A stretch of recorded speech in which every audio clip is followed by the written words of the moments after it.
آپ سن رہے ہیں کتاب کہانی۔ آج پھر ہم آپ کے لیے ایک دلچسپ سفر کا آغاز کر رہے ہیں۔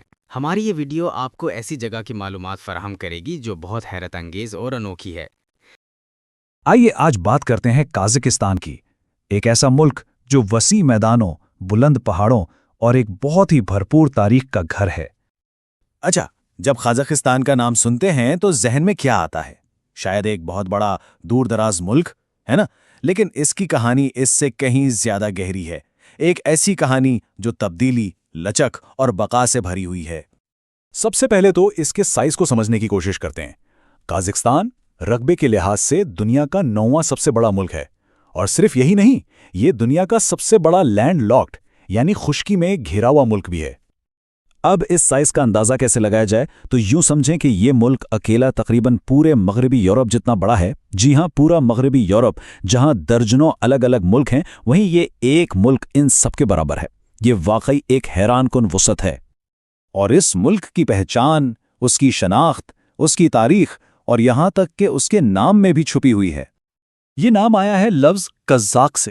یہ ایک پرانا ترکی لفظ ہے جس کا مطلب ہے آزاد، خود مختار یا گھومنے والا، اور یہی آزاد گھومنے والے کا تصور اس کی پوری تاریخ میں نظر آتا ہے۔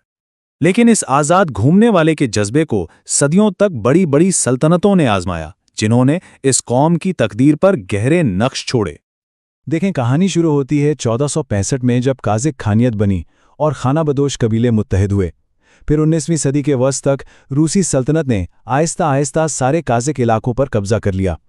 پھر آیا سوویت دور اور 1936 میں یہ سوویت یونین کا حصہ بن گیا، اور آخرکار 1991 میں قازقستان اپنی آزادی کا اعلان کرنے والی آخری ریاست بنی۔ تو یہ ایک بہت لمبا اور اتار چڑھاؤ بھرا سفر تھا۔ سوویت دور میں کچھ ایسی پالیسیاں لائی گئیں، جیسے لوگوں کو زبردستی ایک جگہ سے دوسری جگہ بھیجنا، جس نے یہاں کی آبادی کا پورا نقشہ ہی بدل دیا۔ حالت یہ ہو گئی تھی کہ مقامی قازق لوگ اپنے ہی وطن میں اقلیت بن کے رہ گئے تھے۔ اور اس دور کے کچھ واقعات بہت تکلیف دہ تھے، خاص طور پر 1930 کی دہائی کا قحط۔ سوویت پالیسیوں کی وجہ سے ایک اندازے کے مطابق 15 لاکھ لوگ بھوک سے مر گئے۔ اس نے قازق عوام اور ان کی زمین پر ایسے زخم چھوڑے جو آج بھی یاد کیے جاتے ہیں۔ لیکن پھر آئی آزادی، اور آزادی کے بعد قازقستان نے اپنی قدرتی دولت کا بھرپور فائدہ اٹھایا، اور آج یہ وسطی ایشیا کا سب سے بڑا معاشی پاور ہاؤس ہے۔ اس بات کا اندازہ اس سے لگائیں کہ آج پورے وسطی ایشیا کی مجموعی معیشت یعنی جی ڈی پی کا 60% حصہ اکیلے قازقستان کا ہے۔ جی ہاں، 60%۔ تو یہ معاشی طاقت آتی کہاں سے ہے؟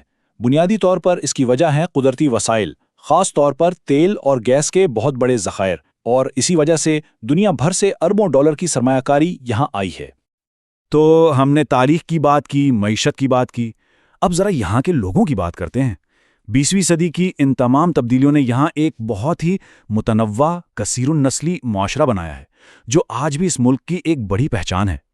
آزادی کے بعد صورتحال پھر بدلی، مقامی قازق آبادی میں اضافہ ہوا اور بہت سے دوسرے گروہوں کے لوگ اپنے اپنے ملکوں کو واپس چلے گئے۔